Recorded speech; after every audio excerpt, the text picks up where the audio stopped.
நான் முதல்ல திரு ரவிராஜா குழந்தைகள்கிட்ட குடும்ப கட்சி குடும்ப ஆட்சி அப்படின்ற குற்றச்சாட்டை திமுக மேலே தொடர்ந்து அதிமுக முன்வைக்குது. அதே நேரத்தில் திரு புகழேந்தி ஒருங்கிணைப்பு குழுவிலிருந்து அவரின் நிகழ்ச்சிக்கு வரவேற்கிறேன். வெல்கம் திரு ரவிராஜா குழந்தைவேலு. அதிமுக மேலே குடும்ப கட்சின்ற குற்றச்சாட்டு முதல் முறையாக வைக்கப்படுறதா பார்க்கலையா? அதிமுகங்கிறது குடும்ப கட்சியே இல்லை. ஃபஸ்ட்டு தொண்டர்களால் உருவாக்கப்பட்ட கட்சி, தொண்டர்களால் விரும்பிய தலைவர்களால் வழி நடத்தப்படுகிற கட்சி. அப்படி இருக்கும்பொழுது குடும்ப கட்சின்னு எப்படி சொல்ல முடியும்? திமுகவுக்கு மட்டும்தான் அந்த பேர் பொருந்தும், அதிமுகவிற்கு ஒரு காலத்திலும் பொருந்தாது. இல்லை, பதவிகள் இல்லைனாலும் செங்கோட்டையன் சொல்லுவதனுடைய பொருள் பாருங்கள், மகன் மருமகன் அப்படிலாம் பேசுகிறார், அவங்கெல்லாம் அதிகாரத்தில் இருக்காங்க. அதாவது இந்த கேள்வி அவர் எப்போ கேட்டிருக்கணும்னா, சசிகலாவின் ஒட்டுமொத்த குடும்பம் அதிமுகவை ஆக்டோபஸ் கரங்களால் ஆக்கிரமித்த போது, புரட்சி தலைவர் அம்மா இருக்கும் பொழுது இந்த குடும்பம்லாம் மொத்தமாக ஆக்கிரமிப்பு பண்ணி இந்த கட்சியவே கபலீகரம் பண்ணிகிட்டு இருந்தபோது இதை கேட்டிருந்தால் உண்மையிலேயே வீரன் என்று சொல்லியிருக்கலாம். இப்போது அவங்கெல்லாம் போனதுக்கப்புறம் இப்போ இதை பற்றிலாம் பேசுகிறது, அதுக்கு நடுவில் அந்த குடும்பத்தைச் சேர்ந்த சசிகலாவை ஆதரிக்கிறார், அந்த குடும்பத்தைச் சேர்ந்த தினகரனை ஆதரிக்கிறார். அவர்களால் ஒதுக்கப்பட்டு இவருடைய வாழ்க்கை சூறையாடப்பட்ட பொழுது அமைதியாக இருந்துவிட்டு புரட்சி தலைவர் அம்மாவின் மறைவுக்கு பின்பு அதே குடும்பத்திடம் சென்று சரணடைந்தார். இதுதான் அவருடைய கதை. இவர் குடும்ப இதை பற்றியெல்லாம் பேசுகிறதுக்கு ஒரு இதுவுமே கிடையாது, இவருக்கு எந்த தகுதியுமே கிடையாது. இதற்கு முன்பு சில சரித்திரங்களை நான் நினைவு கூற விரும்புகிறேன்.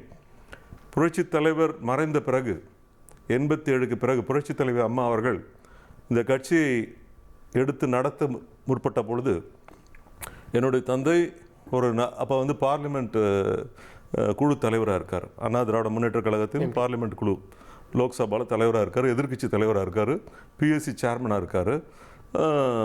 அந்த நேரத்தில் சில விவாதங்கள் நடைபெறும் பொழுது சசிகலா அவர்கள் இடையூறு செய்து கொண்டே இருந்த பொழுது நேரடியாக புரட்சி தலைவி அம்மா முன்பு சசிகலாவும் இருக்கும் பொழுது அண்ணா திராவிட முன்னேற்ற கழகத்தின் அழிவு சக்தி சசிகலா, இவர்களை கிட்ட வச்சுக்கிட்டிங்கன்னா கட்சிக்கு ஆபத்து அப்படின்னு நேரடியாக குற்றம் சாட்டி அதன் மூலமாக பாதிக்கப்பட்ட குடும்பத்தை சார்ந்தவன் நான் இது சொல்கிறேன்னா ஒரு ஆதாரபூர்வமான இதாக சொல்கிறேன்.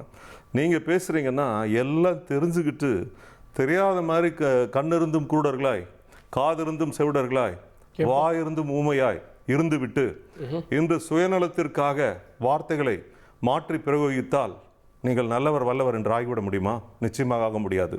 அதற்கு நடுவே புரட்சி தலைவி அம்மா அவர்களிடம் அவர் குறிப்பிட்டு சண்டையிடும் பொழுது கூட புரட்சி தலைவி அம்மா அவர்கள் அவருடைய கருத்தை கூறுவதற்கு எல்லா அதிகாரமும் இருக்கிறது.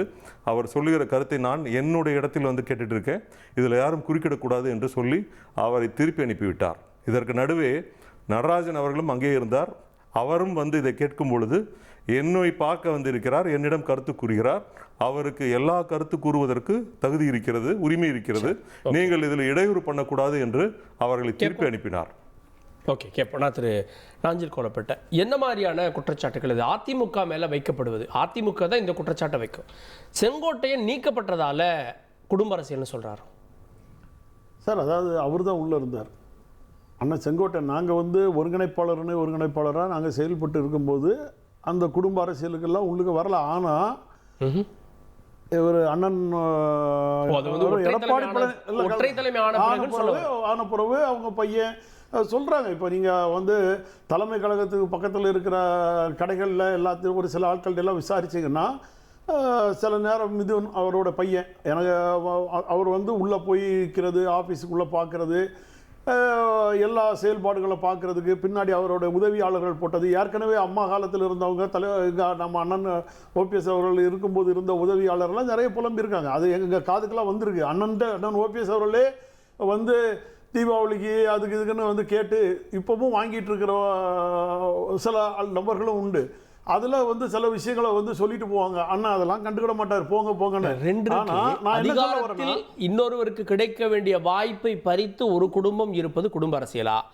ஒரு குடும்பத்தில் ஒருத்தர் இருக்காரு, அவருக்கு தங்களுடைய குடும்ப உறுப்பினர்கள் ஏதோ ஒரு வகையில் சப்போர்ட் பண்ணுறது குடும்பம். அதை சொல்லி முடிக்கிறதுக்குள்ளே இடையில கிராஸ் ஆகிட்டீங்கன்னா நான் என்ன சொல்ல முடியும்னா, நீங்கள் நல்லா புரிஞ்சுருங்க. 2024 யார் யாருக்கெல்லாம் எம்பி சீட்டு கொடுத்தாரு? திமுக இப்போ எங்கள் மாவட்டத்தை எடுத்தீங்கன்னா திமுகவில் வந்து பசிலியான்னு ஒருத்தர் கொடுத்தாரு. அதுபோல் ஒவ்வொருத்தர் மணல் கம்பெனி மணலில் இருந்து வந்தவர், அதாவது தொழிலதிபர்கள் தான் கொடுத்தாரு. நீங்கள் போட்ட அந்த 40 வேட்பாளரை கரெக்டாக பட்டியலிட்டு சொல்ல சொல்லுங்கள். இல்லை அவரை நம்ம அன்பு சகோதரர் அவரை சொல்ல சொல்லுங்கள். 40 தொகுதியில் எந்தெந்த யார் யாரெல்லாம் கட்சியில் இருந்த உறுப்பினர்கள் சொல்ல சொல்லுங்கள். யார் யாரெல்லாம் அடிமட்ட தொண்டர்கள் சொல்ல சொல்லுங்க. இவர் சொன்னது மாதிரி இல்ல எல்லா கட்சியும் சார் திடீர்னு ஒருத்தர் வருவாரு, திடீர்னு ஒருத்தர் வருவாரு, அவருக்கு சீட்டு கொடுப்பாங்க, அவருக்கு அந்த கட்சியே புதுசா இருக்கும் சார். புரட்சி தலைவி அம்மா அந்த மாதிரிலாம் செய்யல, தலைவர் அந்த மாதிரி செய்யல. சைக்கிள் ஓட்டுன ரிக்ஷாவை கூட கொண்டு வந்து எம்எல்ஏ ஆக்கினவர் தான் புரட்சி தலைவர் எம்ஜிஆர். தன்னோட ரசிகன்னா அவர் ஆக்கினவர். நீங்க எங்க இருந்தோ வந்த ஒரு மாபியா கேங்கு அதெல்லாத்தையும் நீங்க கொண்டு வந்து உள்ள ஆக்கும்போது அப்போ அந்த இவர் வந்து ஒருத்தர் தான் வெடிச்சிருக்காரு. நீங்க வெடிக்க வேண்டிய ஆட்கள் எல்லாம் டிசம்பர் மாசத்துக்கு பிறகு வெடிப்பாங்க. காலம் வந்து 6 பேர் வெடிப்பாங்கன்னீங்கல்ல, 6 பேர் வெடிப்பாங்கன்னீங்க, ஒருத்தர் தான் வெடிச்சிருக்காரு, வெடிச்சவர் வெளியே வந்துட்டார். சார் அந்த 6 பேர் இவர் வந்து சொல்லலைங்க. அந்த 6 பேர் யாருன்னு இவர் மறைமுகமா சில விஷயங்கள் அது வெளிப்படையாவே சொல்லிட்டாங்க. மறைமுகமா இல்ல, வெளிப்படையா யார் யாருன்னு எல்லாத்துக்கும் சொல்லிட்டாங்க. அப்புறம் அந்த 6 பேர் மறுப்பு தெரிவிச்சாங்களா? அது தெரிவிப்பீங்க இல்லையா? அதுக்குள்ள ஏன் நயினார் நாகேந்திரன் பொங்கி எழுதுறாருன்னு தெரியல. திமுகவின் பின்னணியில் இருக்குமோ? ஏங்க உங்களையே ஒதுக்கி வச்சிருந்தாங்க. அமித்ஷாவை போய் பார்த்தாரு, நிர்மலா சீதாராமன் அவர்களை பார்த்தாரு. அப்புறம் வந்து அப்போ அமித்ஷாவும் நிர்மலா சீதாராமன் ஆஃபீஸில் எங்களை பார்க்கலன்னு மறுப்பு தெரிவிக்கலையா? அவர் வந்து ஏர்போர்ட்டில் சொல்லிட்டு போகும்போது நான் பார்த்தேன்னு தானே சொன்னார். அப்போ ஏன் உங்களுக்கு மறுப்பு தெரிவிக்கலையா?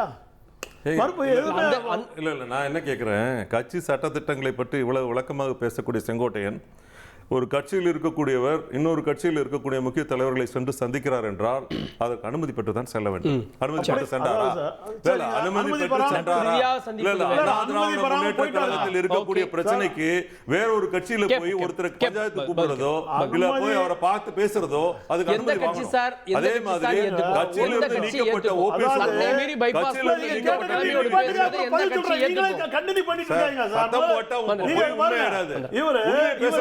அமித்ஷாவே பார்த்தாரல, நிர்மலா சீதாராமனை பார்த்தாரல, அப்பவே இவர் வந்து பொதுச் செயலாளர் அவரை கட்சியை விட்டு நீக்க வேண்டியதானே? அதுக்கு எங்க அதிகாரம் இருக்கு? அமித்ஷாவை பார்த்தாரு, நீங்க சொன்னீங்க அந்த மூத்த உறுப்பினர்கள் அடிப்படையில் அவருக்கு மரியாதை கொடுத்து அவர் விட்டு வச்சிருந்தோம். டிடிவியை பார்த்தாரு, நீங்க கட்சியை விட்டு நீக்கிட்டீங்க. அமித்ஷாவை பார்த்தாரு, நிர்மலா சீதாராமனை பார்த்தாருன்னு ஓபனா தான சொல்லிட்டு போனாரு விமான நிலையத்துல. அன்னைக்கு கட்சியை விட்டு நீக்கிட்டீங்க. ஓபிஎஸ் பார்த்தா நீக்குறீங்க, அமித்ஷா பார்த்தா நீக்க மாட்டீங்க. ஒரு நிமிஷம் கேக்குறேன். அவர் என்ன கேக்குறாரு நான் சொல்றேன். கட்சியினுடைய சட்டத்திட்டங்களை பற்றி இவ்வளவு தெளிவாக பேசக்கூடிய மூத்த உறுப்பினர் கட்சியினுடைய அனைத்து சட்டத்திட்டங்களையும் கடைபிடிப்பவராக இருந்து இதை பேசினால் ஏற்புடையதாக இருக்கும். சார் இவர் எப்படி சார் போனாரு அமித்ஷா பக்கம்? இருங்க சார், இவர் எப்படி சார் ஒட்டு இல்ல உறவு இல்ல 2024 கிடையாது, 26 கிடையாது, 29 கிடையாது சொன்னார்ல?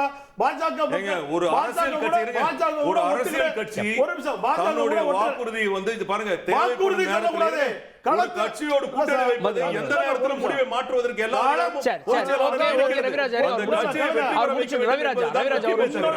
நீ இதை சொன்னாய் அதை சொன்னாய் அப்படின்னு கேட்டனா கட்டுப்பட்டு பிஜேபியோட கேள்வி கேட்க முடியுமா? உங்களை நம்பி அமைச்சரா இருந்திருக்காங்க. நீங்க சொன்ன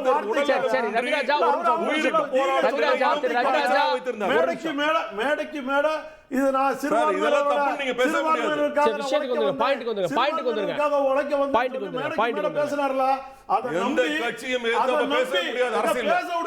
நீங்க என்ன பேசினாலும் நடக்காது. நீங்க அது அவ்வளவுதான் சார், நடக்கும் நடக்காது என்பதை மக்கள் முடிவு செய்வார்கள். மேடைக்கு மேடை மக்களுக்கு ஒரு விஷயம் போய் சேரல. அதை நம்பினால அண்ணா திமுக தொண்டை, அதை நம்பி பாஜக கூட களத்துல நின்று ஃபைட் பண்ணோம்ல 2024. அந்த தொண்டனை நீங்க கேட்டுக்கணும்ல, மறு அறிவிப்புக்காக நம்ம பேசுறோம்.